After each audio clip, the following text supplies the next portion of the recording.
The movie I'm going to talk about today is strikingly similar to what is actually happening in real life in Canada and what's about to happen. So the movie is called Bird Box. If you haven't seen it already, it's on Netflix. If you haven't seen it, don't watch this video because I'm about to release a whole bunch of spoiler alerts, and don't tell me I didn't warn you. I'm warning you right now. Spoiler alert.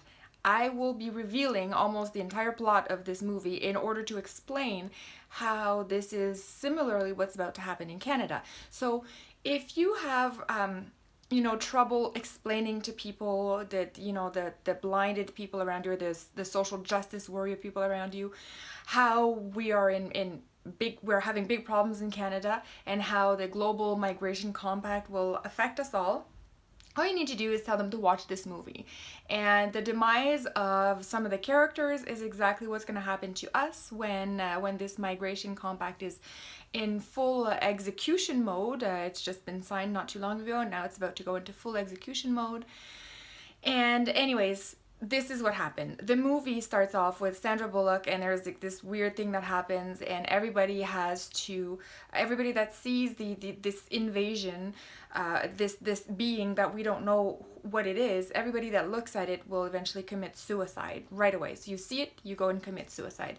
So the whole goal is that you have to be blindfolded. So throughout the movie, this is why the picture, and I can't put the picture of that movie on here. I don't want to get copyright strikes for copyright on here, so I'm just avoiding it altogether and describing it. But one of the main important scenes that is exactly what's about to happen in Canada is at one point in the movie they have kind of a safe house, right? So they've established a border, and there's men that are defending the border. Men are trying to come up with ideas of how to go on food runs and all that kind of stuff, right? And they're essentially protecting the women within that house. Now they happen to take in a poor woman who was outside, like not poor, but she was outside and she happened to be pregnant.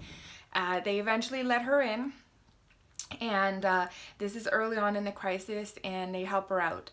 So what happens later on is there's this kind of weird, creepy guy that knocks at the door, and although this kind of compound within the house had established the rule that this is the border and nobody comes in. Nobody comes in. You do not let anybody in this house. So essentially they've established a very strict border, and they have, the men that were in there before have fought to establish that border. So clearly it's important not to mess with that.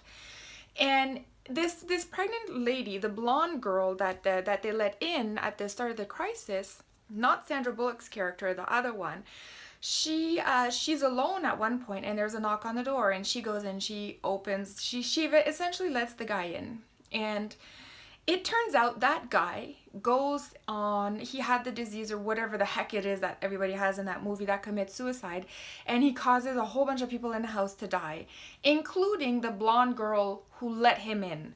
So this, to me, if I think about how Canada is right now, how we're set up, this is exactly it. The blonde girl is Justin Trudeau.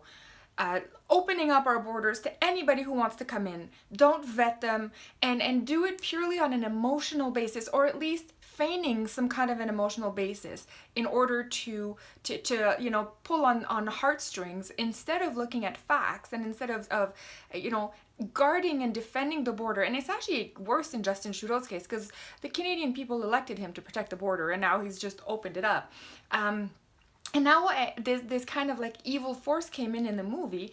With the open borders, what's going to happen is we are going to have a lot of evil forces coming in. They're going to come in under different ideologies, but they will come in. It's inevitable at this point.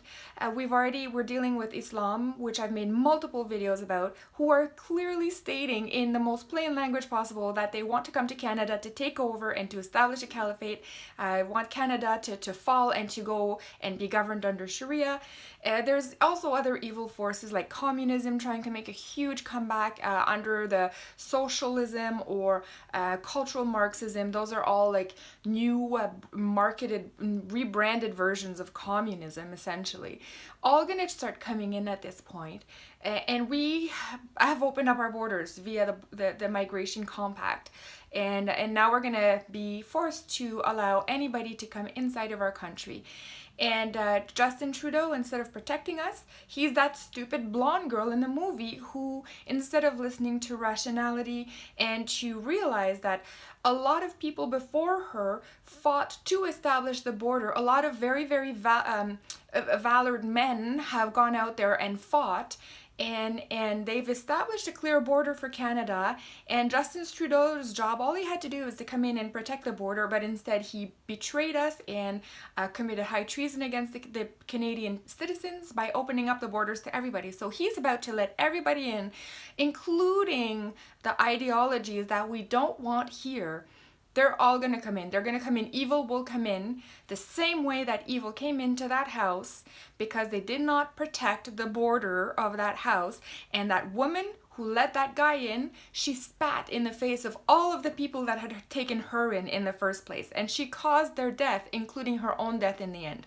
This is what Trudeau is doing to us in Canada. He has now opened the borders. He was in charge of defending, and he is about to let anybody and everybody in, no matter what ideology they perpetrate and what they believe in. And so this evil will seep in via this way, and we are essentially powerless to stop it. So I don't see any good way out of this. I think we had a good way out of it. But anyways, hopefully Trudeau gets voted out next election. He doesn't get another term. We'll see. But Canadians out there, please just don't vote for him come the October 2019 election. So anyways, let me know what you think about in the comment section about this analogy. Go watch the movie and you'll have a clear picture into the Canadian future on Canadian soil. That's it for me. Have a great rest of the day, everyone, and I'll see you in the next one.